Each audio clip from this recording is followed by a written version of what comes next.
Ini saya akan melakukan wiring ya. Ini wiring ini saya proyeksikan atau saya targetkan untuk menuju top atau mahkota. Bahan ini saya sudah pecah batang menjadi 4 dan berharap nanti akan menjadi bugel ya. Dan ini yang menuju top ini saya akan wiring. Nah, ini saya ganti dulu kawatnya karena kawat pengikat yang lama ini sudah tertelan oleh kambium. Ini saya buang saja, saya ganti dengan kawat yang lebih besar dan langsung untuk mewiring tunas yang ke atas.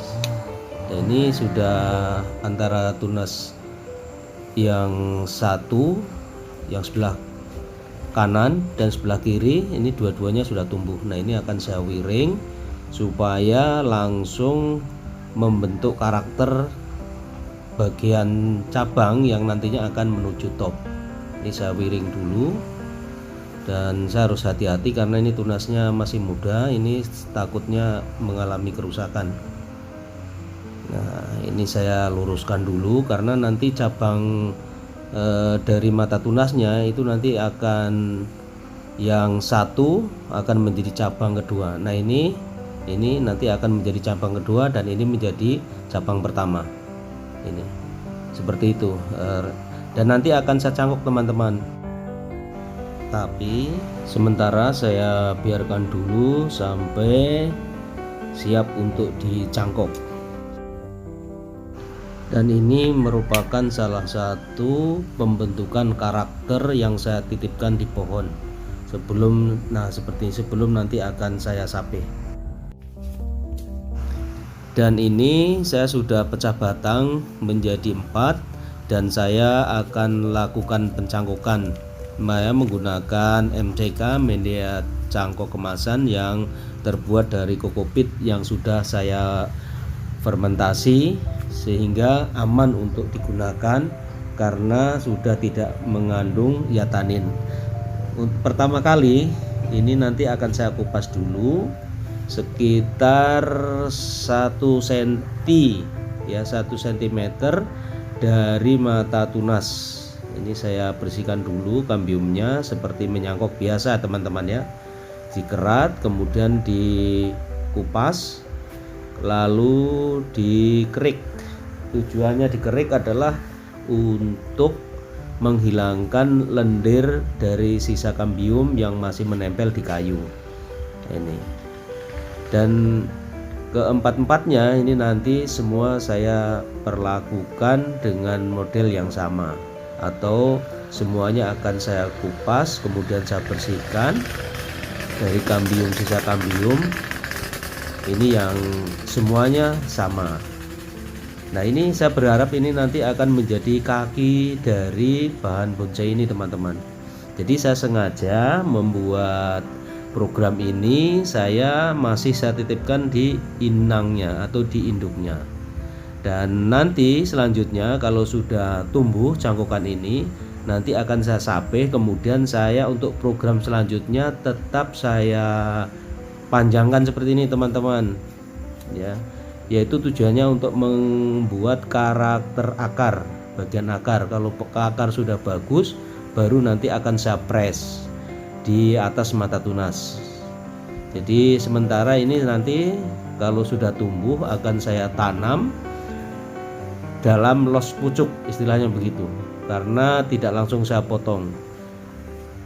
Nah, ini saya kupas dulu sampai bersih baru nanti saya menggunakan kokopit yang saya tambahkan tadi. Ini bagian dalam ini ada kayu, belum tertutup kulit jadi lebih mudah, tapi bagian luarnya ini harus bersih dan dengan cara saya kerik-kerik atau dikerok supaya tidak menyisakan kambium. Nah, ini dan ini bisa langsung dipasang media tanam cangkoknya atau juga bisa ditunda menunggu kering juga bisa, tapi sebaiknya langsung saja karena untuk jenis sancang ini tidak terlalu repot. Dan kemudian yang kedua saya akan membuat keratan ya. Keratan ini mirip keratan untuk mencangkok juga. Ini kurang lebih 1 cm di atas dari mata tunas. Ini saya kerat, dan tujuannya mengerat ini adalah untuk merangsang pertumbuhan dari mata tunas. Jadi mata tunas kalau dikerat atasnya dia akan terangsang untuk membuat tunas baru atau tumbuh tunas baru. Nah, ini keratan ini mirip juga dengan mencangkok, cuman kecil ya, atau lebih dekat saja karena dia sifatnya untuk merangsang pertumbuhan. Jadi tanaman atau tumbuhan kalau dikerat itu memungkinkan merangsang untuk tumbuh tunas di bawah keratan untuk tumbuhan yang dikotil ya, yang 2 bagian dari biji, atau biji tumbuhan yang berkeping 2. Maaf ya, belepotan sekali. Nah, selanjutnya saya akan mencangkok. Saya iris dulu ya, memanjang ya, ini diiris, kemudian sampai setengah bagian dari media plastik, kemudian dijepitkan ya, dijepit di bagian tadi, dan usahakan jangan sampai mata tunasnya tertutup dengan media. Sebab kalau tertutup dengan media nanti akan terganggu ya, karena tadi sudah dirangsang dengan dikerat. Kemudian kalau tertutup dia akan terganggu pertumbuhan tunas barunya. Jadi harus digeser ke bagian bawah sampai muncul ya. Nah, ini sampai muncul, sampai kelihatan calon mata tunasnya. Jangan sampai tertutup. Dan ini nanti saya akan petik atau panen setelah tampak dari akar-akar itu yang sudah menjadi berubah warna ya, dari warna bening atau putih menjadi warna gelap atau kecoklatan. Itu baru bisa disapeh atau dipanen ya. Ya, kecoklatan dari warna akar untuk sangsang juga tidak terlalu, dia tetap warna putih tapi kelihatan dia sudah agak gelap warnanya. Itu berarti akarnya sudah siap untuk disape, dan nantinya akan langsung program akar.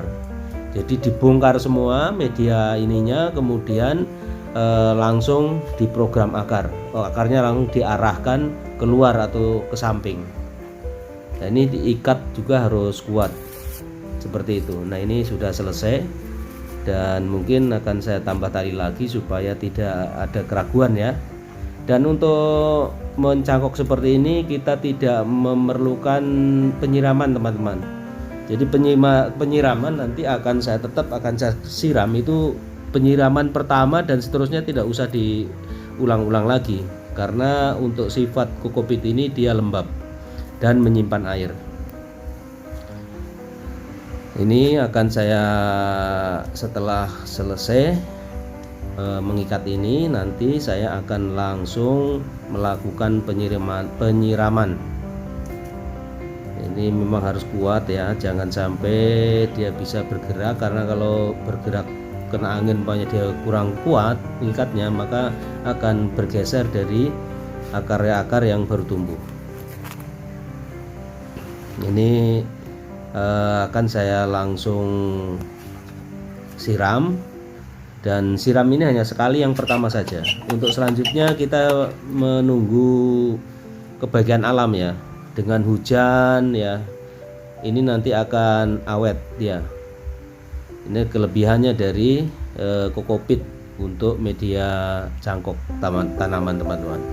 Nah, mencangkok ini juga sama seperti kita mencangkok tanaman buah-buahan ya, seperti lengkeng, rambutan. Ini sama seperti ini kalau menggunakan media kokopit. Ini saya pastikan harus betul-betul basah supaya cepat pertumbuhan dari akar-akarnya. Ini kelebihannya dibanding menggunakan media tanah ya. Jadi kelebihannya kokopit ini tidak perlu disiram terus-menerus, beda dengan menggunakan media tanah. Kalau menggunakan media tanah, kalau kering itu harus disiram. Kalau tidak disiram maka cangkukan akan mati. Nah, ini adalah programan pembentukan bogel pada sebuah bahan setek yang ukuran sedang. Ini kurang lebihnya hampir sebesar lengan. Dan akan saya perlakukan pengeratan ya. Pengeratan fungsinya adalah untuk merangsang pertumbuhan tunas. Jadi ini setelah saya kerat nanti akan saya tanam stek teman-teman.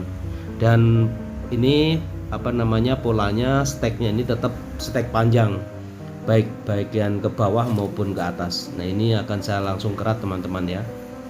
Saya buka dulu ini talinya, saya menggunakan piring dan sudah tertelan teman-teman.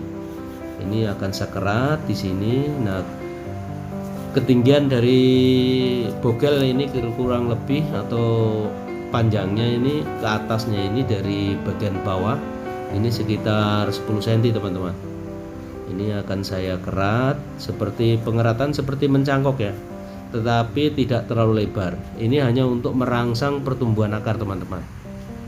Seperti pada video sebelumnya saya sudah membuat konten ya untuk penanaman stek model bogel yang pecah batang bagian luar. Kalau biasanya saya pecah batang bagian tengah menjadi 4, tapi kalau ini saya langsung bagian luarnya saja.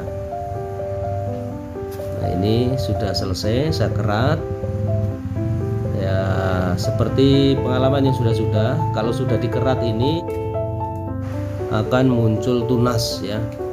Saya berharap tunasnya tunas yang tumbuh di kiri kanan, karena nanti bagian kerat ini akan saya potong teman-teman nantinya. Tapi untuk sementara nanti steknya stek panjang, dan nanti setelah tumbuh di sini bagian sini tumbuh ya, itu nanti akan saya potong, tapi sementara belum ya.